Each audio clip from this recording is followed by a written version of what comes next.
Okay, welcome back, creatures of the night, as I am joined once again by my friend Eamon Condon as we start part two of his look back at his WrestleManias that he experienced live, his firsthand accounts, his emotions, what he was feeling.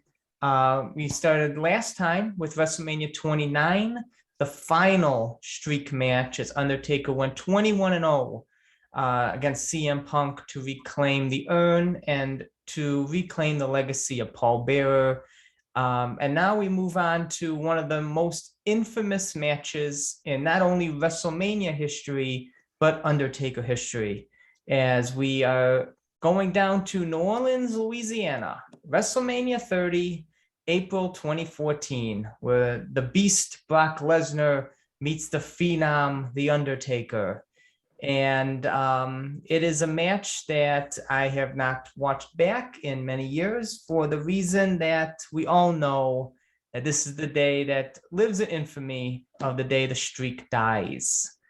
Yeah, Uh, this is a sore spot for all creatures of the night. yes, it is. Yes, it I is. gotta correct you on one thing though while you're doing that intro. You said that the Punk match was the last streak match.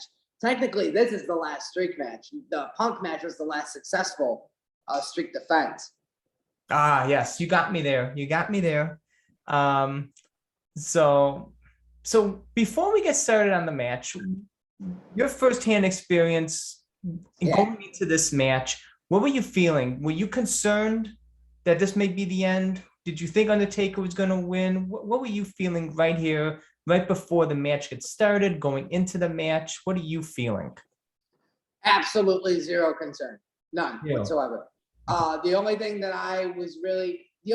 me that I thought was like the selling point of WrestleMania, because at this time, Hogan being back was kind of like a new thing. This was like the birth of the WWE Network for Mhm. 9.99, I as they would remember. say like every other fucking word.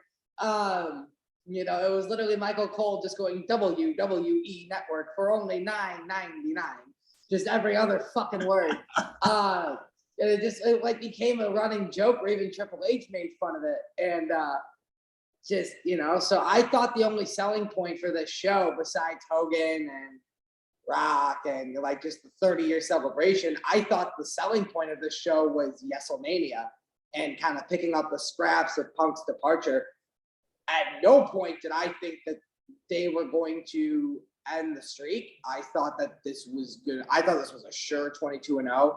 I thought that this was not going to be one of the like main focal points of Mania 30. I thought when we looked back on this, kind of like wrestling historians, for lack of a better term, years later, kind of like what we're doing right now. I, thought that this would just be kind of something you just kind of glossed over, kind of like, his victory at Mania 11 with King Kong Bundy. It's like, there's not a lot of substance to that. You just kind of glaze over it. You're just like, he won that, been there, done. Next, and then there's the one with Diesel. There's a little more substance there. There's the rivalry, between them. And then it's just, all right, you won next. And, and then there's a little more substance in, the next year with his main event and the championship and it being in Chicago for me. But so I just, like as the years went on, there was like a little more substance with each match. But like there were those years where it was just like he just won and that was it. There was nothing else really to it. And I thought this was going to be one of those years where it was just we look back on it and it was just he won. That was it. What else did you think was going to happen? And they always do that tradition too, where on the go home Raw or SmackDown before the big match, the heel has I see you, doing the finger, you know, go with that. The heel is strong and looks like, they're going to win going into it. And then the babyface, is the one who's victorious. And they'll always try to, sell it as like, they're going to take the title or they're going to take the streak or they're going to, do whatever the fuck. And then they don't. But they're, they at least are built strong to be a legitimate threat. And as you know, in that go home Raw, he hits Taker with the F5. And then the Raws before then, Lesnar was made to look like a bitch, which is why I didn't think at all that Lesnar was going to do it. Like the pen going through his hand at the contract signing, it's getting put through the table like nothing. A week or two later, or like right before the next segment, Taker makes mincemeat of Paul Heyman on main event. by showing up on main event and choking him by the throat. I don't know if you ever saw that I segment. remember I want you to vividly. send I a remember message that. personally to your client. You tell Brock Lesnar that when The Undertaker gets to New Orleans, he's gonna slay the beast. And that's when he also teases that he's going to be in Brooklyn, and that sets up when he has the Druids bring the casket to the ring, and Paul Heyman does the, he goes, so the Undertaker challenges Brock Lesnar to show up in a place of all places in the world, a slum like Brooklyn, New York, and the place just boos. And he goes, and what happens? Undertaker doesn't even show up for the fight. The only thing he brings my client, Brock Lesnar, is an empty casket. The Taker obviously comes out, does I the, remember that. the 1, 2, 3, the boop, boop, boop, boop, boop, boop, boop, boop. And he would always make those noises when he was doing the fast punches. You would hear Michael Cole talking over him, saying the only thing he would ever say there, Undertaker, the best pure striker in history of WWE.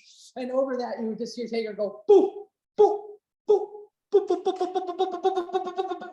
It's like what they had, like the report that Ewan McGregor always used to do lightsaber sounds, and they had to edit those things out of the Star Wars. right. And he but like it would start out slow and it would get fast. He'd be like boop, boop, boop, boop, boop, boop, boop, boop, boop, boop, boop, boop, boop. And he would make that noise with every single one. But like the choke slam through the table one week, the showing up in the casket the next week.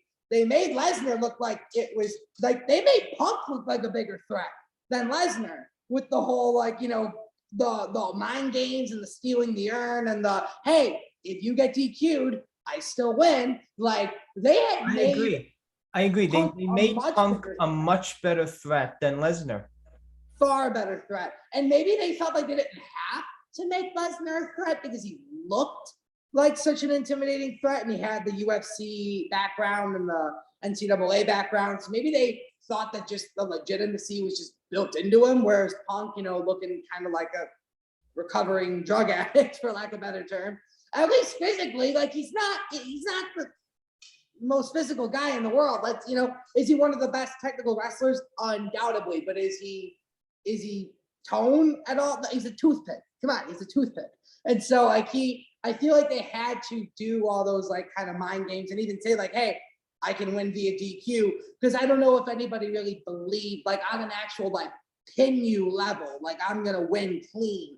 I don't know if anybody really thought Punk could do that, but I think everybody in their mind thought there's a chance they could actually give it to him on a DQ, like to just do like a really like because Vince is that kind of dude, like to give someone legitimate nuclear heat.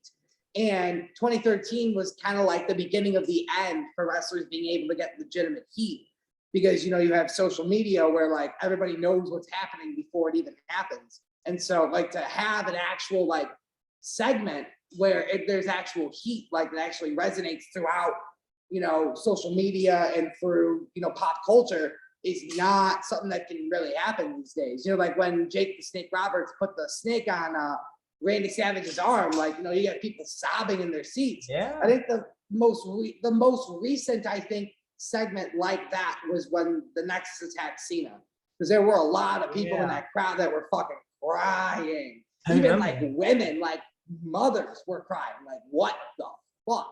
And I feel like that was like one of the last legitimate like whoa heat segments, and that was 3 years before the match with Punk. And so like we were really kind of coming to the end of wrestlers getting legitimate heat.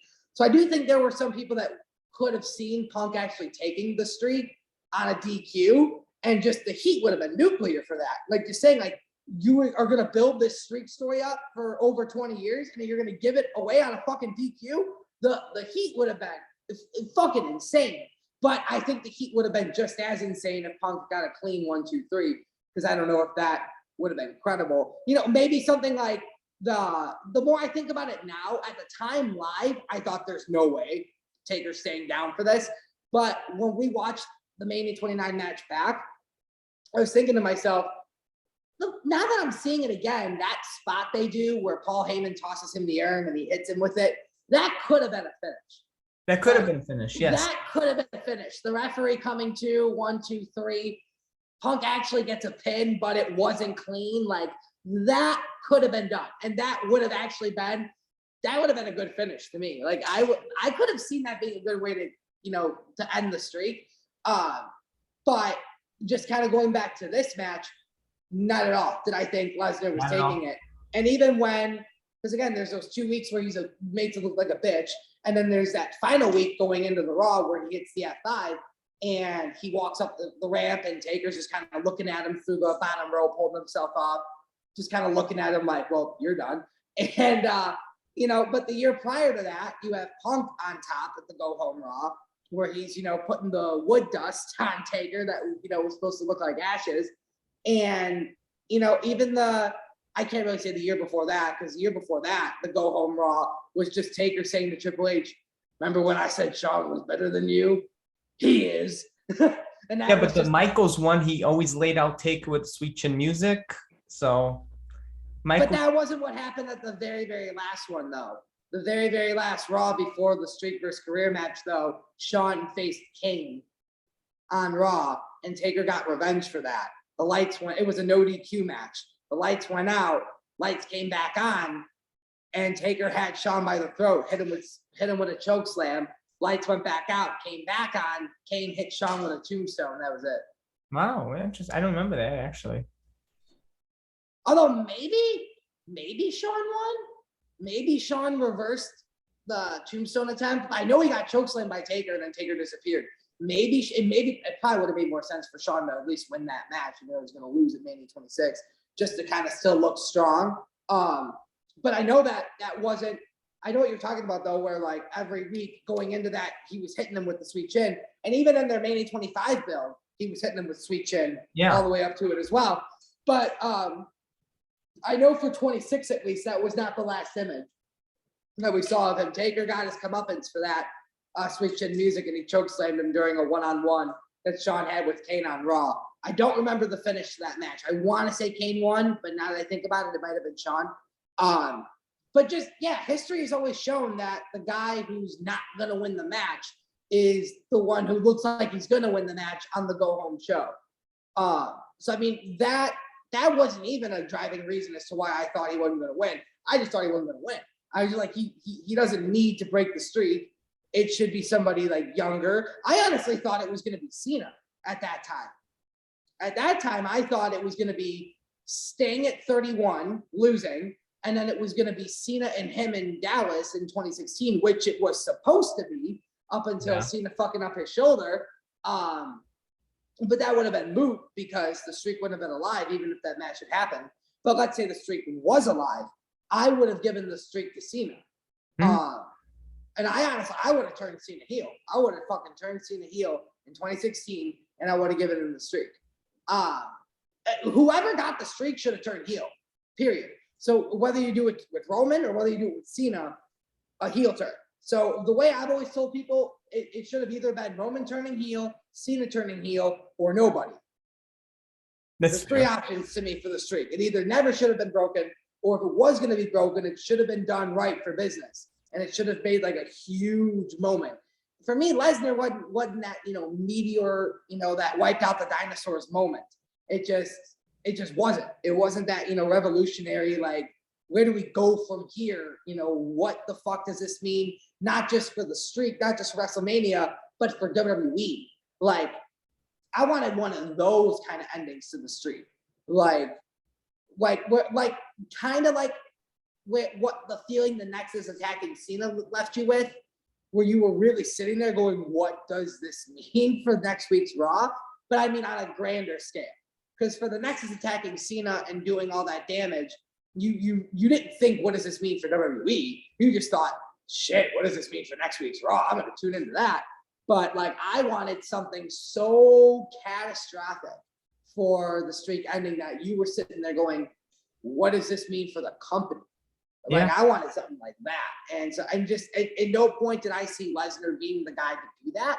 And so it never once dawned on me. Even 2 F5s in, I was like, hey, he ain't losing. When the third F5 hit, the only thought that went through my head was, this match is gonna go on a long fucking time. Taker's kicking out of 3 of these. Holy shit. It still never dawned on me that it was over until he didn't kick out. Then I like popped out of my chair. But we'll get to that later, obviously. And you are not alone. I also didn't think anything of this. I thought just be another streak match, 22-0. I thought it'd be almost like Undertaker's revenge from like the prior years, but where Lesnar got always the up on the Undertaker in the badass. Right. I thought this was Undertaker's time to shine here at WrestleMania. In how they do the bookings and about how people think how each match is going to go, like the statistics and everything. They said that Brock Lesnar had the least amount of favorability in any streak match. This was the highest Undertaker was favored in any of his streak matches to win. That's probably why Vince fucking said, fuck it, let's just give it to him. Just to fucking piss us all off and just be like, oh yeah, you think you know what's what? Because Vince does have a history of doing that. And that's exactly, I think, what happened, because there's Undertaker has given multiple interviews that both him and Lesnar came to WrestleMania that day knowing that Undertaker was winning. And that Vince changed his mind right before the match went on. Well, that's the official story. I go back and forth in my head all the time. I believe that's the story. I believe. I do not put any credit in Lesnar breaking it on his own. Brock is too smart of a businessman to take that risk into his own hands. Brock and Taker are, as on all accounts, are very close. I don't think Brock would do anything to harm a relationship like that with Undertaker. By all accounts, Lesnar wanted to lose to Undertaker. He talked to Vince to lose. Vince was okay until the day of. In typical Vince fashion, you know what, pal? I'm changing my mind. Well, Paul Heyman has also reported, though, that when they went to Titan Towers and Vince let him in on what Lesnar was doing for the first time, they didn't say a word until they got back to Lesnar's bus. And Lesnar just looked at Paul and just went, 21-1. And then said to him, I'm the one. So, I mean, like, Lesnar, like, there's conflicting reports there, though. I know. And if Lesnar actually wanted to lose. And of course, Heyman will not, bring up, the real life things. He wants to keep, as much kayfabe as he wants to about the Lesnar and the character and everything like that. So we'll never. I don't know, dude. Lesnar does what Lesnar wants to do, and I mean, even though, and we'll hear it on this Peacock version. We'll hear the bell ringing in this version, but like, the bell did not fucking ring when I was there live, and that 3 count hit, and I don't think it would have taken that long for Justin Roberts to announce the winner. And I don't think it would have taken that long for the music to play. And I don't think it would have taken that fucking long for a 21-1 video graphic to hit the screen if it was all planned to happen. Even if he had changed his mind 2 hours before the show, you're going to have all that shit ready to go in the production truck. That took a suspicious amount of time to get anything going. It's like almost 2 minutes of just nothing. I think they wanted to play in the fact that maybe it was, like it was so unexpected that maybe not even anything else was planned. Because you know how things are. But we'll never know for certain. But what we do know for certain is that I'm ready to start this when you are. You ready to go in this? Yeah. Cool. So we are queued up both on Peacock at 2 hours and 20 minutes on the dot. This is one of my favorite Undertaker entrances with the caskets and him looking at the casket and burning the Lesnar one. It's one of my favorite entrances of his, especially at WrestleMania. And it was cool watching them load all the caskets on the stage because obviously because if you you know, when you're watching WWE's production stuff on cameras, you can't see what all the guys are doing on the stage, you know, clearing all the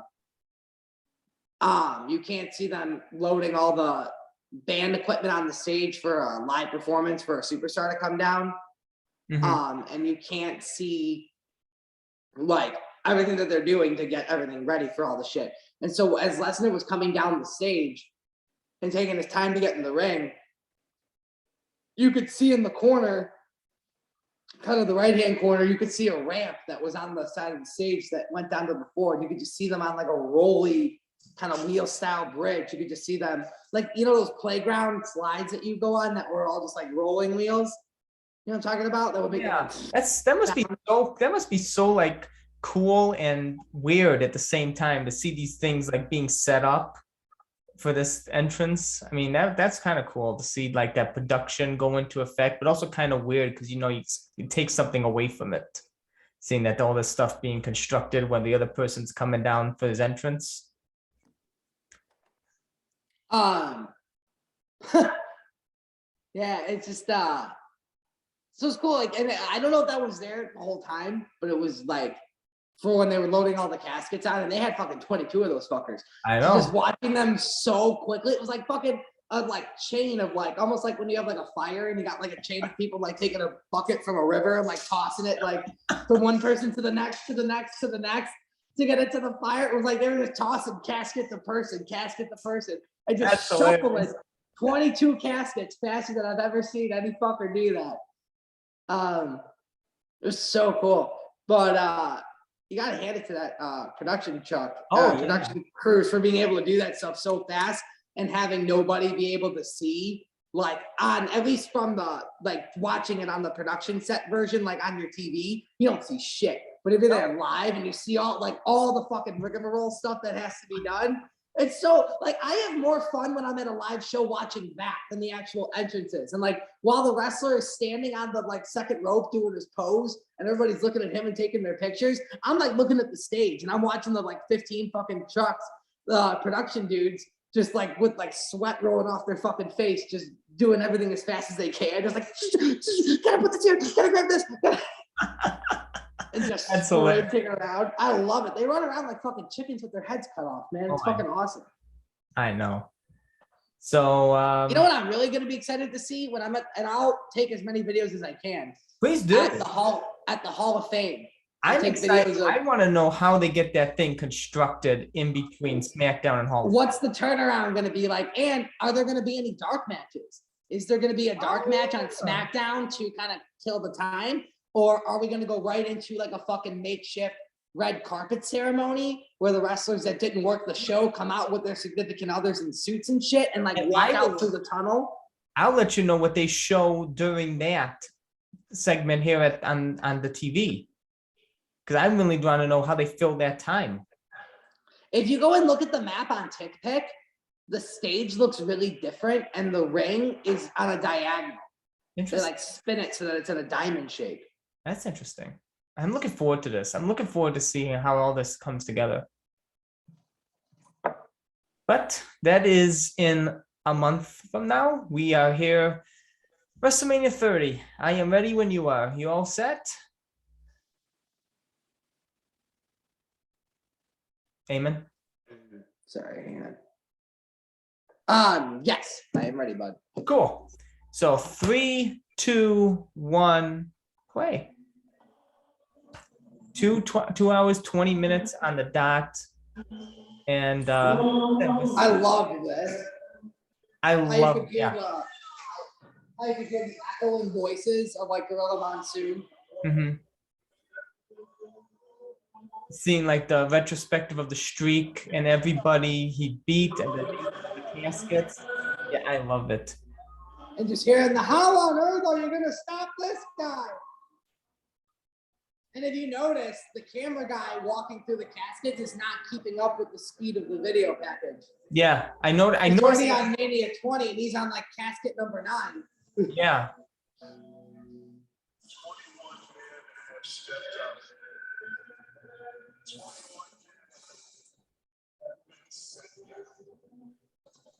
But yeah, like we were saying before, I really wasn't worried Um, I was like, I had some doubts sometimes during the match. I had, but I really thought it was going to be just 22-0, but I never doubted at any point. It was like that 3 took me by a oh, complete surprise. I know. I remember watching it at home and I was floored. I literally hit the floor. I was like, what the fuck just happened? Dude, all of the air was vacuum sucked out of that fucking dome. I can't wait. That building is I can't wait to hear your reaction at the end and see what was happening at that thing, at that in the stadium at that time. That building is like one of the most important buildings for me, honestly, at this point, because that's where I'm on TV for Mania 34. I'm here for this, for the streak. And actually, when you think about it in hindsight, he didn't work 35. The Boneyard match was 36. And his days in the ring are no more. So, like, 34 was the last time to see a formal WrestleMania match of Undertaker. Watch him do the walk, everything in the match. Like, when you have that in mind, I'm kind of okay with it being a squash. Yeah, I was okay Like, with should it have been in a perfect world? Should it have been a 30-minute classic? Fuck yeah. But how many times have you seen John Cena be made into a bitch in less than 3 minutes? You know what I mean? Much. And it was the last ever time he did the flying clothesline too, which was one of my favorite moves of his growing up. Yeah, dude, this was awesome. Yeah, the casket. Him looking at the casket and it opening. That whole stage was just the shit. And I'm going to tell you right now, I'm convinced every time NXT would do those takeover shows and they'd have a fucking axe with the LED screens on it that they would walk by, it was one of those smaller axes on the 30 stage. Like every time I would look at it, I'm like, they so just hauled one of those fucking Mania 30 axes out from the warehouse and just stuck it on their fucking. They did, dude. I know they did, yeah. Like that's one of the Mania 30 axes, no doubt in my mind. I love he looks back and he sets the casket on fire. That's brilliant. That whole stage was just insane. And like all it is just the logo. Yeah. For the show. It's literally just a blown up logo of Mania 30. That's all the stage was. And yet it was one of the sickest stages they've ever done. Yeah. Like look at how big that thing looks behind it.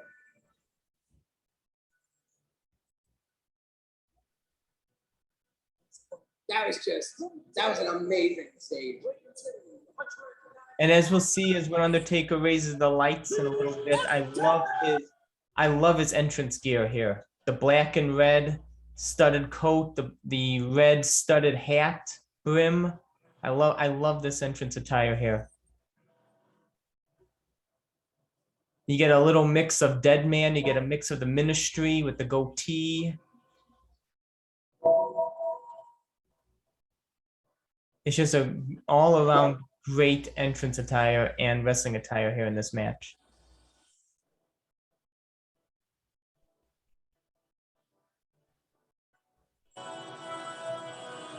So where were you in this Mania? Where were you seated here in this Mania? Can't really see where I'm at. So I think when he does the arm raise thing here, I think you're gonna see a shot from the camera that's like all the way up in the fucking ceiling. So get your remote ready if you can. If you can pause the screen with me at the same time, I'll point to you where it is.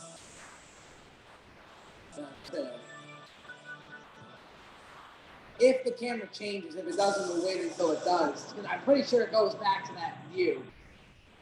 The high camera from the corner of the dome.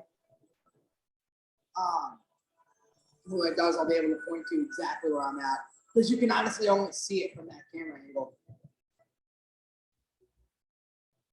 But did you have a good view of the match? Could you see them actually? Oh yeah.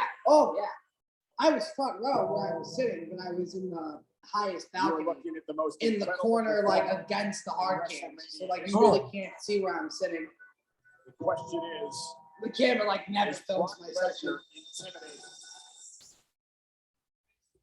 to try to look at the faces and see what you can read.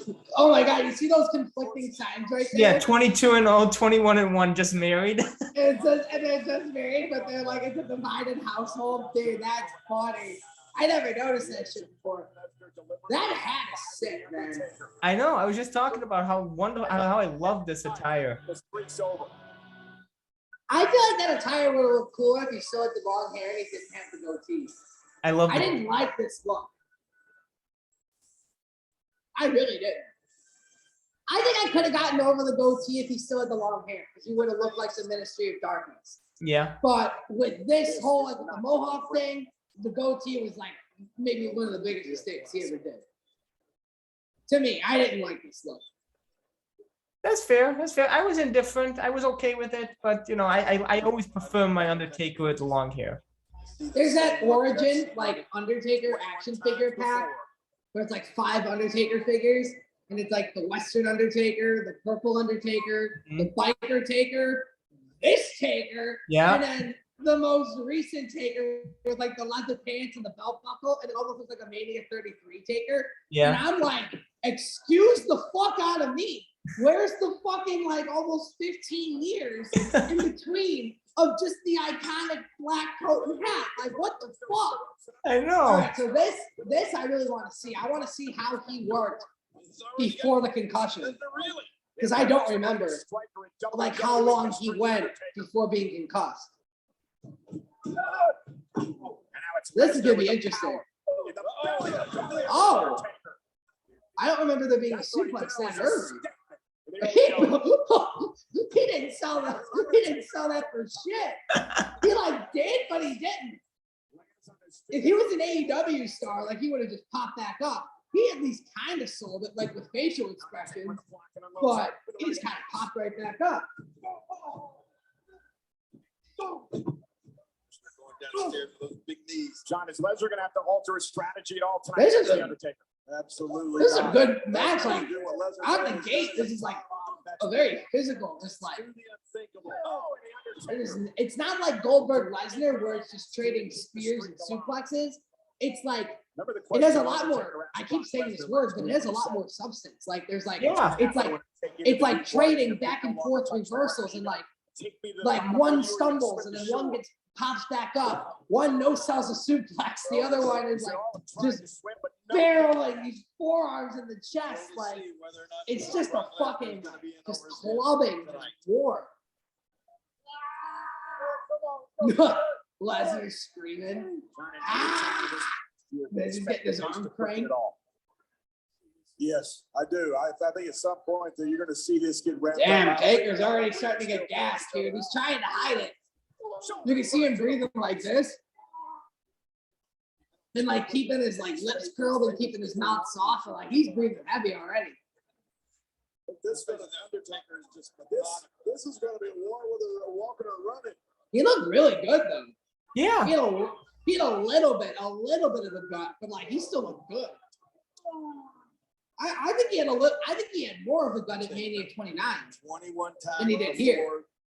Like not like noticeably, but no. He For the past, had more of a gut at 29.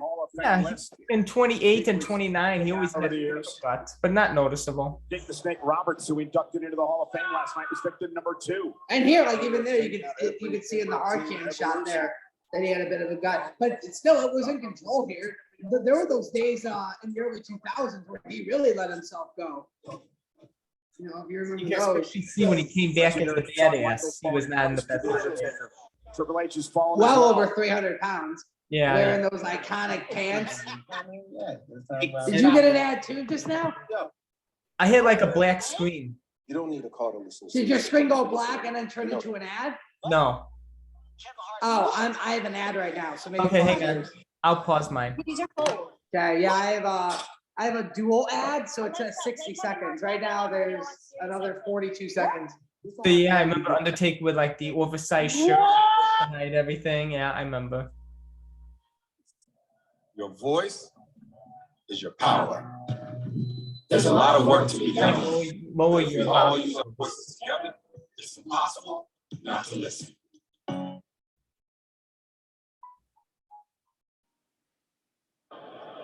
I hate Okay, it's on. It's on? Mark Henry, Randy Orton. The list goes on and on. Ric Flair. Will Brock Lesnar be out of time again? Lesnar, for the second time, hits the post with his shoulder. spending a lot of time on the outside of the ring, and it's not wasted even movement by Undertaker. Oh, that could come back to haunt Lesnar, though. Your methodical pace. Trademark of the Phenom.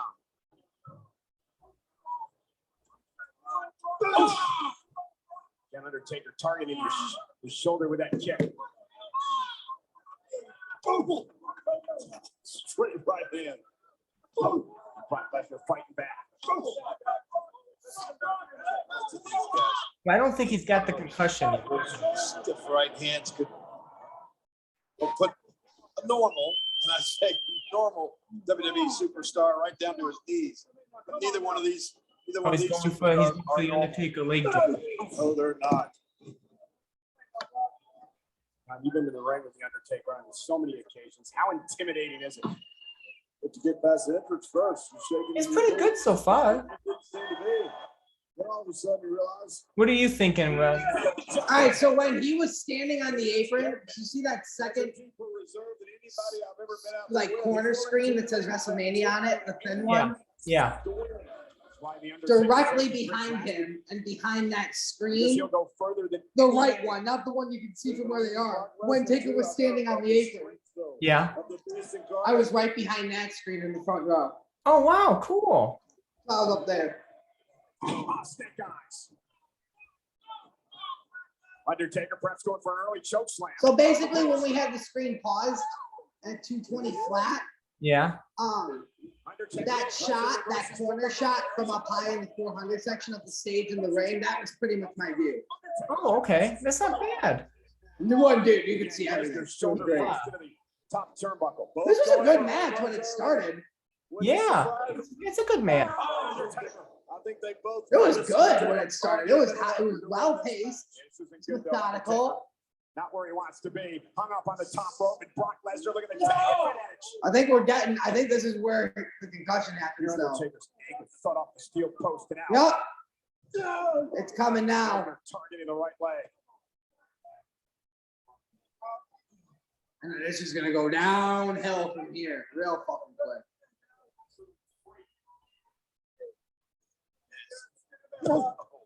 Massive back. Brock Lesnar. Oh, he's a Leviathan is Lesnar. Absolute freak. Undertaker with an elbow caught him on the bridge of the nose.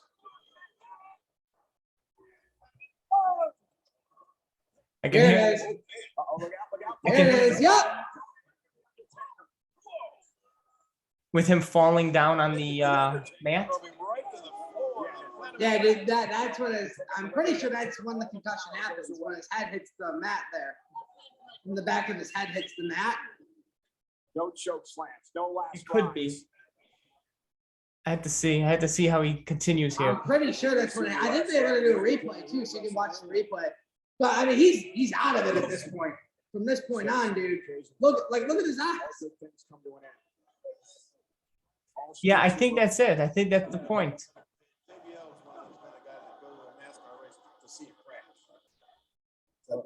We're going to see one in this match. We're seeing turn two.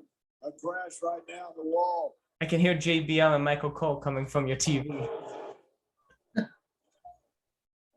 That was a little inappropriate to say. But it certainly could be today at WrestleMania. It could be 21-1. The intense Eamon. I never said this was a kid-friendly podcast. Huh?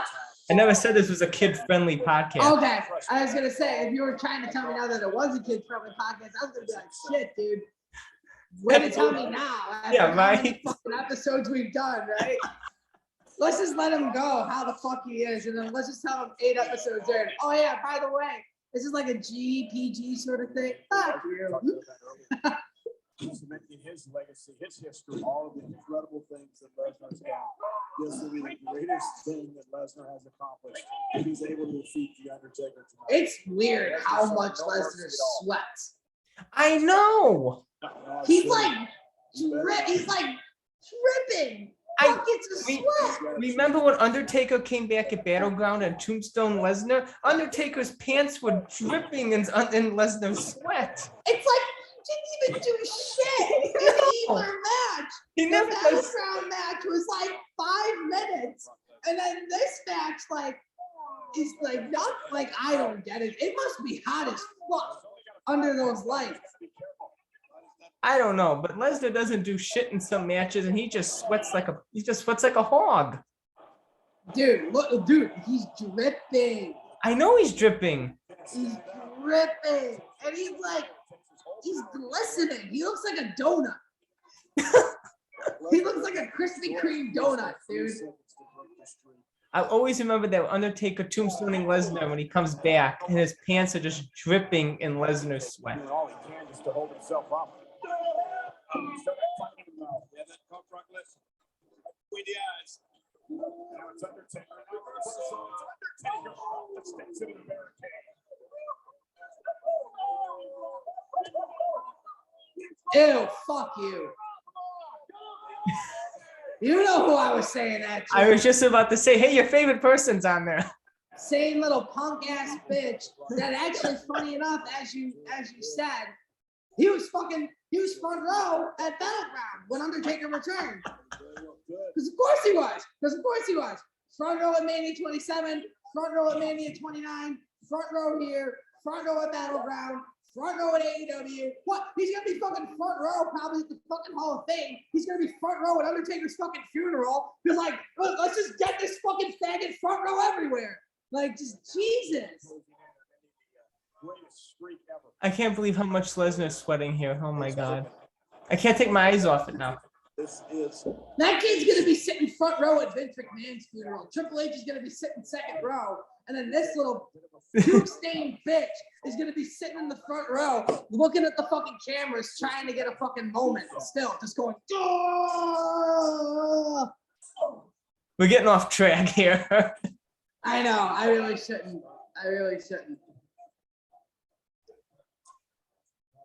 It just grinds my gears. But honestly, I didn't even know he was there until the camera showed him. Then I was just like, oh, He looks very moral. great. Yeah. I said before, this is the most uncomfortable I've been any match that The Undertaker has ever had at WrestleMania. Almost this match so far.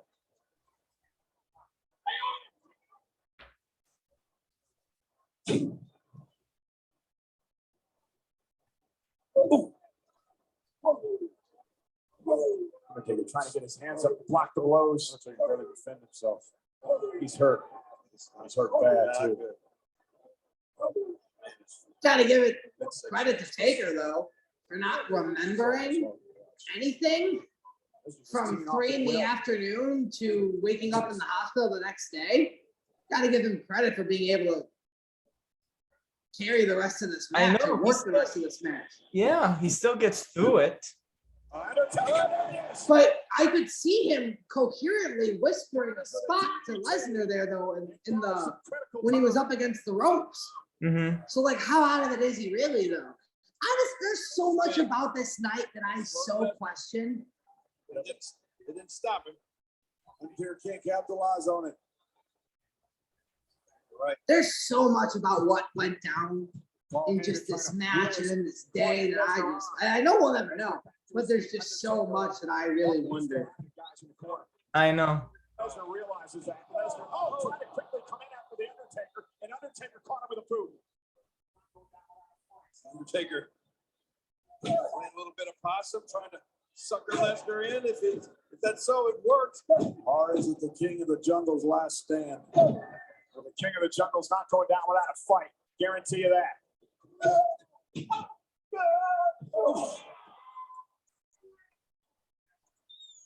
Now a bit of a flurry being done by the Undertaker here. Could it be rally time? Again, the big man. He's still moving. He's still moving good. I just figured out a post I need to do. That exact segment, whole thing, 2 runs into the corner, snake eyes into a boot. He did that to John Cena at Mania 34. And I think if I put both of those videos side by side, it'll be literally sequential. That's Like, right. I remember that. spot by spot, just like I gotta make a video on that. People realize we're starting to see perhaps the end of an era. It's like Because when, I always tell you about when Taker would run from one post to the other, he would do the and then hit it. So it's just like what Michael Cole says when Undertaker's fighting Cena. You know, he's come back at this arena to make things right. So it's like it's so perfect that Cena match happens at this arena. it's fitting that his last traditional Mania match happened in that building. Yeah. Because it was him making that right before walking away.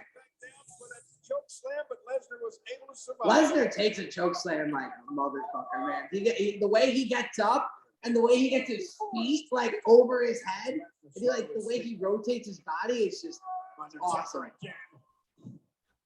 The first F5 of the match.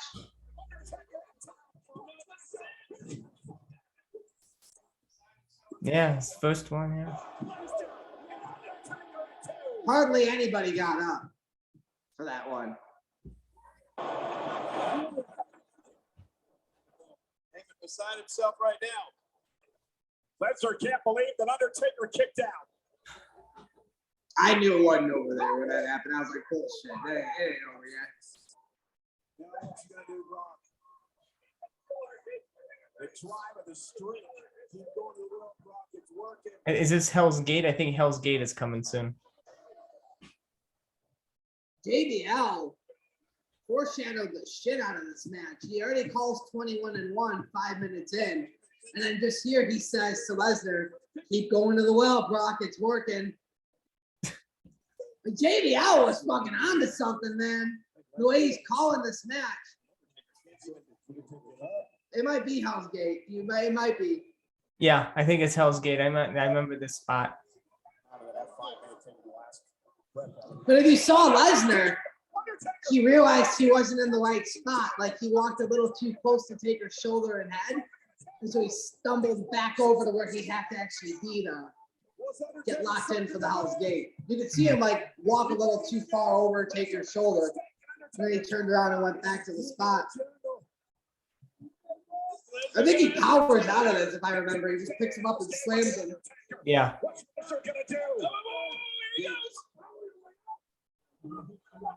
Yeah. Just cups his hands and just slams him. Lesnar lifting the Undertaker up and then slamming him into the mat and breaking Hell's Gate. Was that the last gasp by the Undertaker, though? I think that's all he had left. Oh, Heyman loved JBL that. foreshadowing the shit out of this match.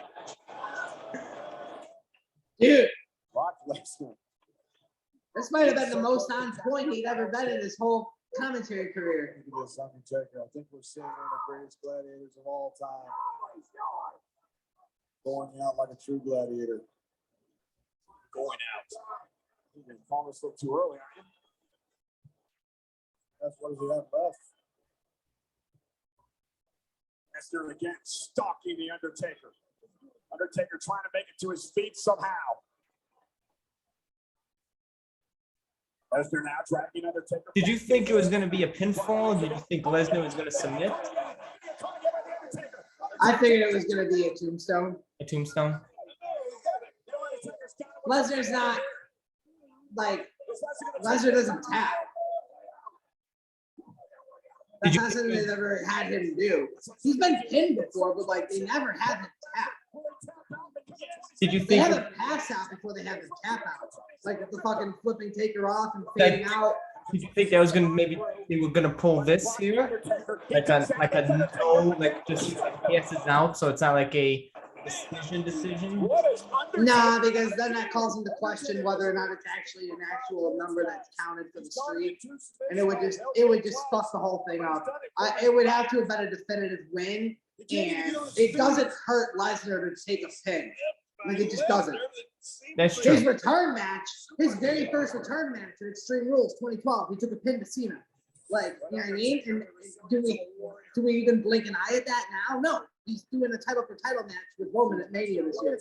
Like, he can take a pin and then take another pin and then take another pin and still be the most legitimate dude on the show. So I thought he was just gonna get pinned. But I liked all the like trading back and forth of the submission holds. Yeah. Going from the armbar to the Hell's Gate and et cetera, et cetera. I thought that was really cool. Yeah. Got the Kimura lock on now. Any sort of counter. Any sort of way out of this. Yeah, if they did the SummerSlam 2015 finish here, that would have fucked up the whole streak story because it would have caused way too much controversy. Because it would have split fans down the middle. Half the fans would have said Taker won because Lesnar passed out. The other fans would say, but Taker tapped, so he didn't win. And then those fans would say, but the ref didn't see it. And those fans would say back, but he tapped out. So, you know, so it would it just would ruin the whole story of the streak for me if they did that. Yeah. Year. I like SummerSlam 2015. I wish it was a more clear cut. I loved that finish. That was a very good finish. And from what I understand, Paul Heyman created that. That was a great finish. I liked that. It just shouldn't have been done in a streak match. It would have caused way too much controversy. That's true. I was going for, did you think they were going to have Lesnar just pass out in the match? Right. Well, in this match, no, it had to have been a definitive pin. And that was my point again. Because if he had just passed out for the streak match, you would have had people debating whether or not it was actually whether or not it actually counted. That's fair. Yeah. It would have had to have been a definitive win. Any other match, Lesnar passing out, great finish. The Blood Feud match of 2015, Lesnar passing out after Taker tapping out and the ref not seeing it, great finish. I thought the whole thing was great. Charles Robinson screaming at the timekeeper, I didn't call for the bell. Like, it was, the whole thing was great. You had all the fans standing up like, what the fuck just happened? You had Paul Heyman recreating the streak moment by kneeling in the corner of the ring, in the exact same corner of the ring, putting his hands up in the same way over his mouth, like, oh my God. You're trying to recreate the same amount of drama. No, I remember this, yeah. The old school. Oh, yeah, the second F5. The second F5 of the match. F5. Yep.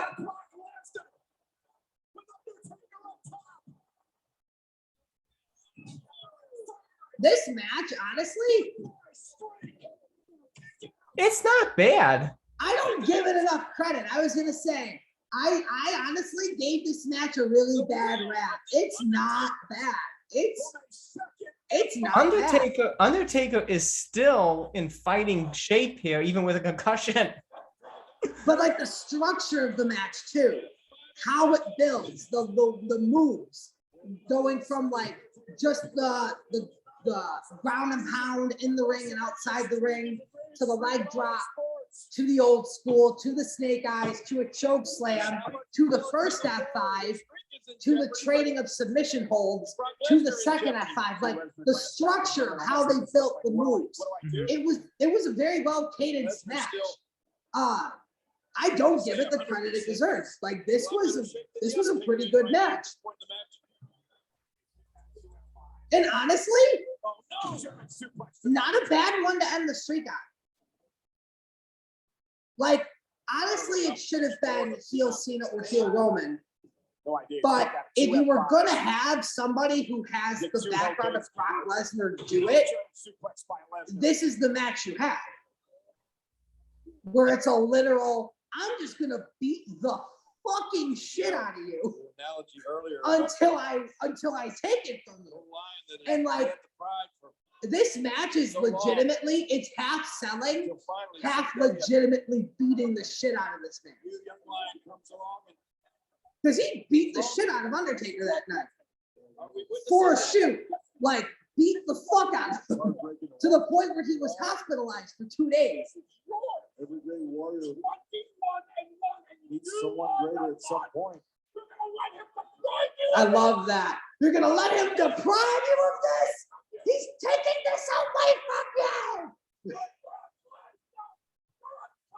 That. Oh, You're Heyman. Brock Lesnar. You're a customer. Paul Heyman was so fucking loud that night, I could hear him from my seats. Really? Lesnar is just Yeah. Wow, dude. Yeah. Damn, Paul. But I think it was also just standing near one of the mics where they bump. it is a struggle. Oh, that could be true, yeah. Remember SummerSlam 2014?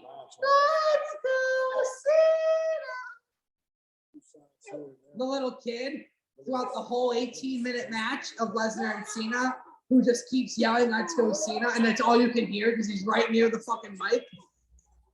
I don't remember watching that. I don't remember SummerSlam 2014. For 18 minutes as Lesnar just pummels Cena the whole match. Let's go Cena! Oh my God, I have to watch that back just for that moment. The whole fucking dude. If I made a drinking game out of how many times he said it, I'd be dead. Probably. Oh, here it is, the first and only tombstone. And you can like hear him over the commentators too. Like he's like that loud. And he did this tombstone very well for being out of it. Yeah.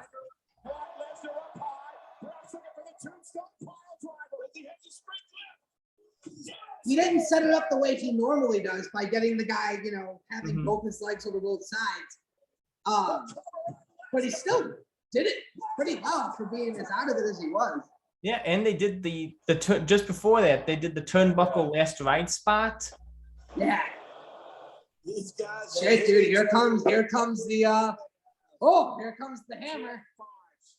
As Freddie Mercury would say, now it's time for the hammer to fall. Lesnar kicks out.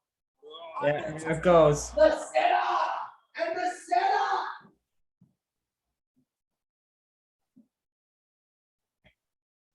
Two incredible athletes fighting for their place in history. The timer signals it's over. Maybe he's not human. Here it comes.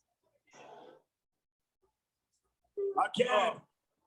Oh, That was a really cool counter too. it's The over. way he reversed out of that tombstone, going for the triple. Dude, I still can't believe this even happened. Brock Lesnar into the cover. Puts the leg. The streak is over. Look at those faces, dude. Right before, you weren't here, but right before he got him up for this tombstone, he was whispering something into Lesnar's ear.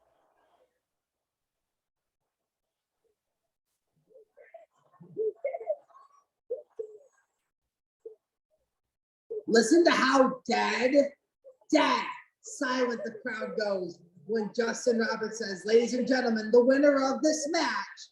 I've never seen somebody have more people's attention in my entire life. He has 80,000 people's.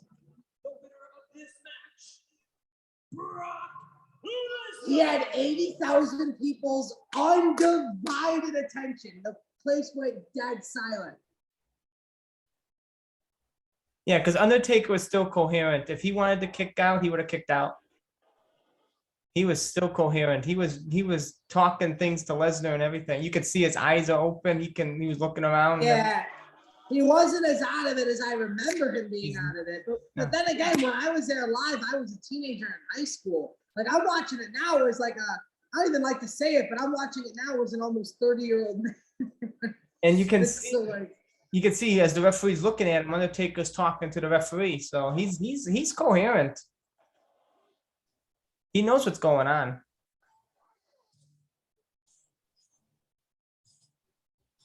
I thought he was more out of it than I remembered, but yeah.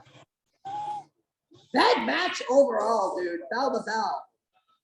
Not like I honestly, I give that like a 3.5. And then the infamous Brock Lesnar wink to him. I remember this. What do you give that match? I give it a 3.5. Same. Actually, I would. Maybe 3 3/4, but like not bad, dude. Yeah, there was the wing. Yeah, the wing. Brock Lesnar just cemented his legacy. It's one of the greatest. Dude, I still can't believe I was in the building for that. I can't believe you were either. So Dude, it was. So it we was. all just stood there. It was just as silent and dead as it was on TV. Do I remember it? For like the next 10 minutes, like felt like an hour. We all just stood there and just watched him in silence. There was no music, there was no nothing. We all just in silence watched him get up. And we all gave him a standing O. We're like, Yeah. I remember he doesn't get up until Lesnar is gone. the only picture I took, I don't know what, I think I was just so numb. I never thought to videotape. I really wish I did. I didn't videotape anything. I took one picture of that scoreboard that you could see over Undertaker's body that said 21-1. I took one picture of that from my seat as it said 21-1 on it. And that's what I show people when they think I wasn't there. I show them that picture of the scoreboard. It's that one right there that's showing it. I just showed it to people. And I'm like, nope, I was there, bro. Yeah. See, he immediately sits up after Lesnar is gone. He's still, you know, I know he's got concussion, but yeah, he's still got his faculties and everything to know where he is and know what to do.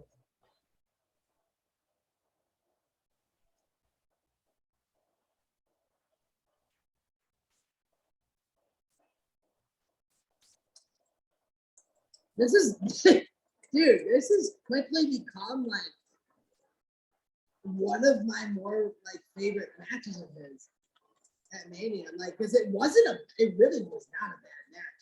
I've seen matches that were way worse than this, where both guys were perfectly coherent. Yeah. And at WrestleMania, I've seen matches. I've seen fucking Bret Hart and Vince McMahon. Both guys were fucking coherent as shit, healthy as shit. That was bad. Bret Hart sitting in the chair in the corner. Oh my God, always remember that. Sitting in the chair or just standing in the ring waiting while Vince just gets mobbed, just gang beat by his family. Oh my God, I remember that. That whole thing sucked. But yeah, so I'm basically sitting right above Undertaker's left shoulder. Yeah. In the front row over there, behind that screen. So as it comes to an end here, were you thinking he's coming back the following year? Were you thinking this is the end? What were you thinking? Mind of the Undertaker. I was so caught off guard by this that I didn't really know what I was thinking. I remember that I needed to actually leave. I remember during the Divas Invitational, I didn't watch it. I took an entire lap around, because you know, in an arenas like that, you have the 4 layers, and so the concession stands and the bathrooms will basically be in a circle on your layer, on your floor. Mm-hmm. You know what I mean? So your hallway will basically for your floor just be one circle that goes around, and there's 4 of them. So for me, I just did one long loop, one just walk around the circle floor of my layer, and I did go to the bathroom. I remember that. And I just walked and I just walked straight forward and just stared straight forward. And I just remember just being dumb. Did I think he was gonna come back? Like, honestly, I was very uncertain. Yeah. I didn't think it was his retirement. When I saw on the video screen, because you see this, you could see every commentator standing and applauding. When I saw that, I didn't know. At that point, I was like, this might be for a shoot. I was like, for a shoot, this might be the end. But I'm just not sure. And so I was, I remember when Bray Wyatt was doing all those vignettes backstage leading up to Mania 31. There was all the speculation that he was calling out Undertaker. And I remember how excited I was for that whole build. And then it finally being revealed that it was going to be Taker. At that point, you know, once Taker won that match at Mania 31, I was like, oh, I mean, okay, great. And we're just going to keep having him. But I remember at that point in my head just saying to myself, like, then why even break the streak? Like, if you're going to get more mileage out of him, if you're going to get like another 3-4 Manias out of him, why break the streak? Like, why? You could have sold a lot more tickets, and he could have served a much bigger purpose at each Mania if he was still undefeated. But I mean, it's not my company.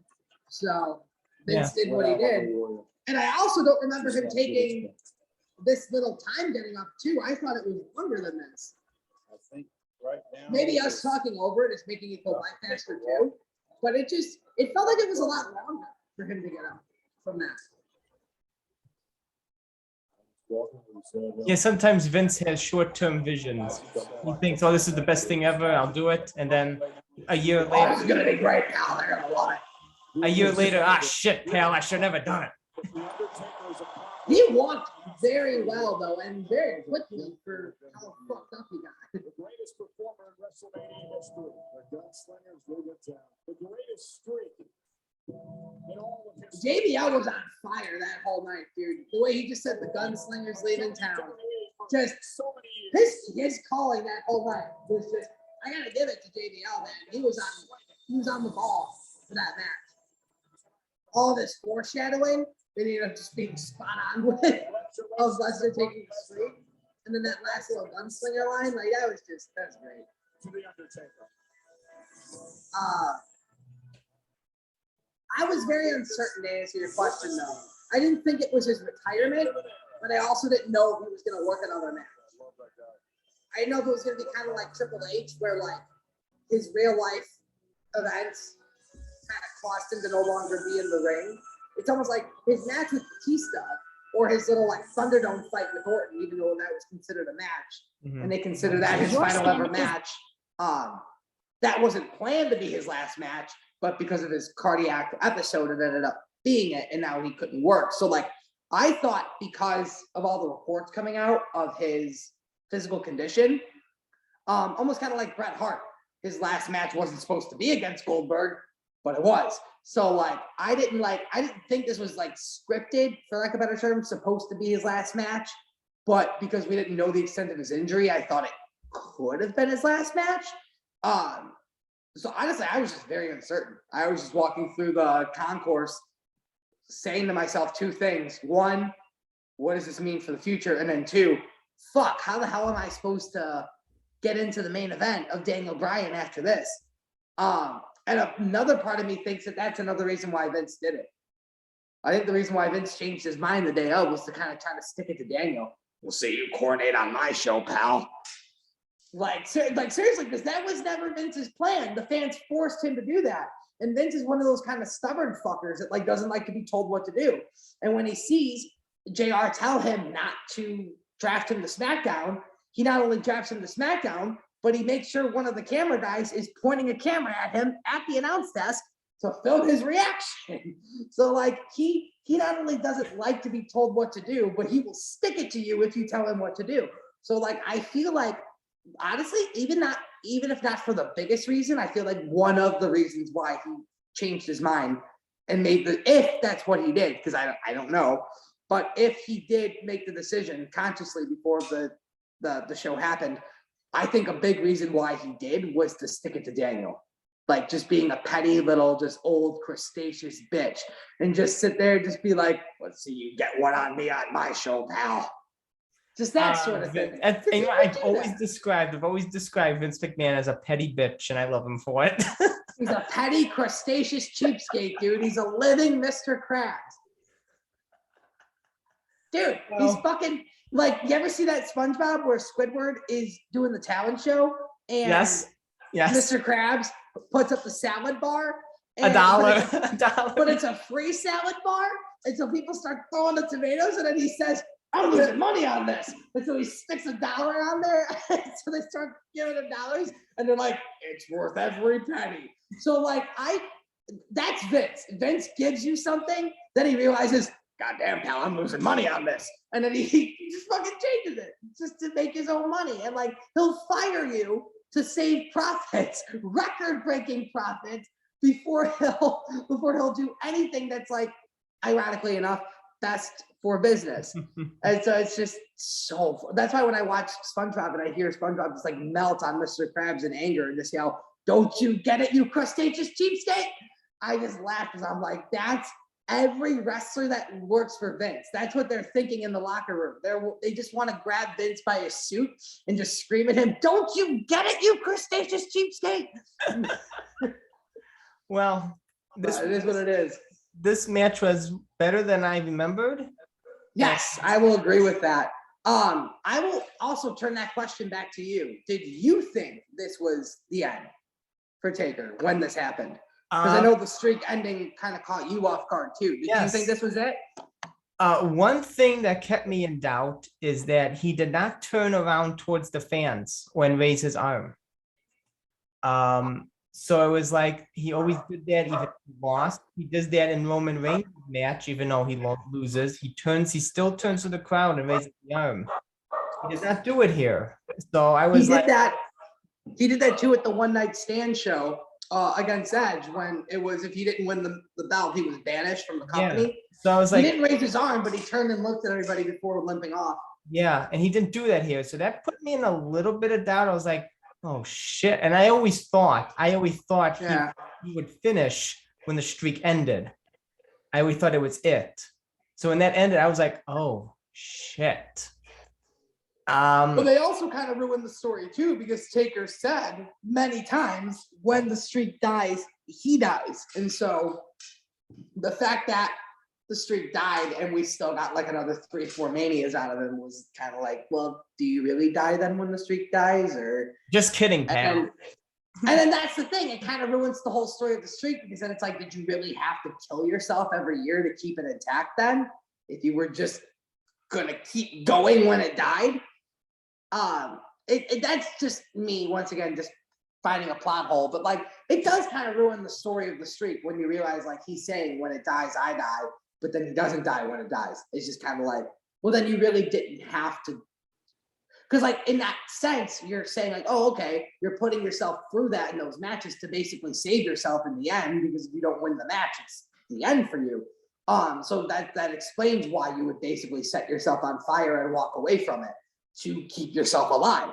But if you're gonna die and then not die, it kind of like ruins the whole story, and it kind of makes everything he went through in all those street matches almost like pointless. But he gets a good resurrection the next year. You know, it's like he's like off TV for an entire year. Yeah. So it's like he's off TV for an entire year. He doesn't come back for celebration episodes. He doesn't come back for anything. So it's almost like Bray Wyatt resurrects the Undertaker. You get a whole new different Undertaker, WrestleMania 31. You get Undertaker with the pants. You get Undertaker with hair. You get Undertaker with a beard. So it's a whole kind of different morphing of the Undertaker here. So he gets a nice resurrection feel. So it's almost like he's on a second life. It's honestly a throwback to the beginning of the revival of the Dead Man, because when he did that in 04, you had the long baggy leather pants with the belt buckle. You know what I mean? So it was a throwback to like what was at that time 19 years ago, or no, excuse 11, yeah. Oh my God, I was like jumping fucking time zones there, Jesus. No, but at that time it was going on 11 years to that point, or 10 years to that point. So he was kind of doing a throwback to the beginning of the revival of the Dead Man sort of look, which I thought was really cool. Something that's interesting too is that Bray Wyatt, I don't know if you ever heard about that, but he posted a tweet saying that for each one of those, there were 8 of those promos that he did. You told me this last time, that there would be like some kind of special message or something. Well, there was in each of those 8 promos, there was one sentence in each of those, and he didn't say when it was in each of those, but there was one sentence in each of those 8 promos. And if you put them together, it created one long story. A lot of people think that it was him setting up the like origin story of the Fiend. Interesting. A lot of people think that he had the idea for the Fiend that far back. and that he was setting up the story for it there. Because that was just his own doing. Like he said that he wrote those things that he was saying, or he helped write, or at least got them approved. You don't write anything yourself in WWE. You got it cleared by WWE to say those things. And so I'm sure with intention, he got certain lines or certain sentences cleared so that he could carry out the project that he was doing for himself. Lack of a better term, going into business for himself, but hardly, just creating some sort of dialogue for himself. And I guess if he was trying to, pat himself on the back or, protect himself for the future and kind of set himself up with a story for the future, maybe that's what he was doing, but I don't think anybody ever figured it out. Oh yeah, it's probably ridiculous to figure it out. You can't just pick out sentences. Well, I mean, the way there's only one way to do it, and it's just you take each one of those promos, you transcribe them, and then you take every single one of those sentences and you put them in every order that's possible. And then you just read through them and you see which one would make the most sense. And then you just guess, was this the sentence? And that's the only way, like from a mathematical standpoint, you could figure it out. You But could. it would take a lot of work. Yeah, exactly. But we get a nice little resurrection year. We get a nice feud with Bray Wyatt. To get a nice re-feud with Lesnar. You get some sort of Undertaker's revenge at SummerSlam. The Hell in the Cell match, Survivor Series, and then we get to our next stop, where you come to WrestleMania 32, Undertaker versus Shane McMahon, Hell in the Cell, Undertaker's last Hell in the Cell. We should watch the 31 match though. I know I wasn't there for it. I would have been there, but we just ended up not being able to go at the last minute for happenstance reasons. But just on the argument that, like, because again, I didn't remember that this match with Lesnar was as good as it was. Oh, and the Bray Wyatt one is very good. I watched that back a couple times. I know that last spot in the end where Wyatt does the spider walk and Taker sits up, that's a beautiful spot. But I know the match, like from what I remember, it just caps out at like just under 20 minutes. So it's like one of the last like long matches Taker does. He goes like, I think about just under 20 minutes with Bray, does 30 minutes with Shane the next year, and then does, I think, 23:59 with Roman at 33, and then that's his last like long match on his own. Because I know the tag match he does with Roman, with Drew and Shane, I think that clocks in at like 15 minutes or something like that. But that obviously has more bodies, so he didn't have to do all that, much work. But his last like big one-on-one encounter was a 23-minute match. But honestly, like if you're down, I think it'd be fun to go back and watch the Bray match, because I haven't watched that match in a couple of years. Sure, we can do it. Cool. Yeah, let's do that. Let's make a quick little pit stop before we do Mania 32. A quick little pity. Sounds like a plan. You heard it here, folks. We're making a pit stop next time to WrestleMania 31 to witness the resurrection of The Undertaker.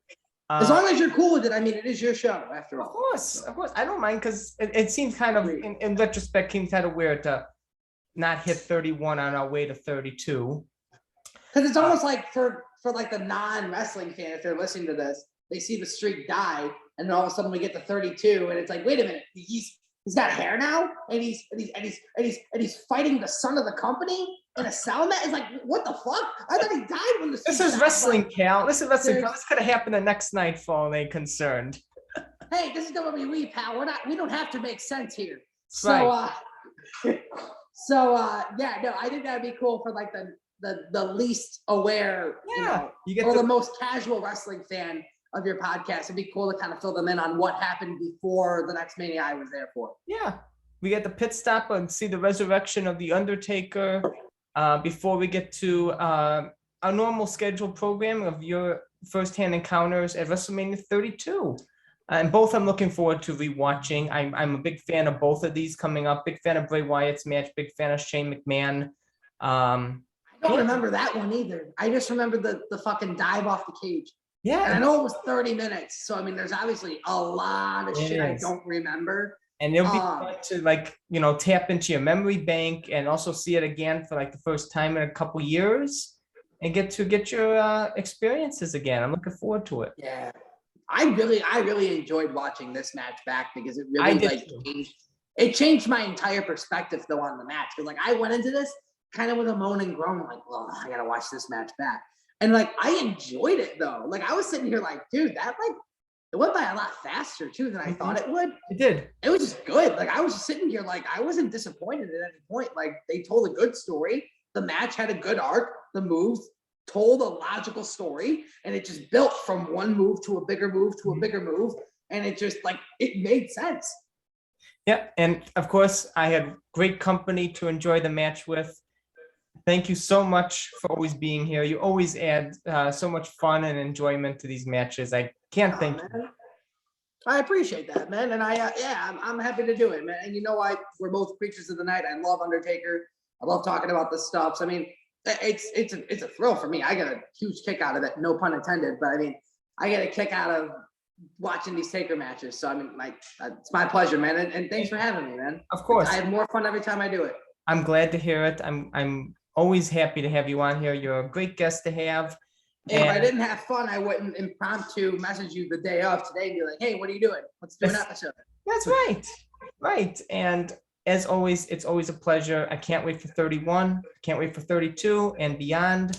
And as always, I thank you so much, Eamon. And for the creatures of the night, make sure to join us here. Same Taker time, same Taker channel next time as we make that pit stop to see the resurrection of The Undertaker at 31 before we continue with Eamon's memories of WrestleMania 32. And as I say each and every time, keep on rolling, baby. Until next time. What? Keep rolling, rolling, rolling, rolling. Come on.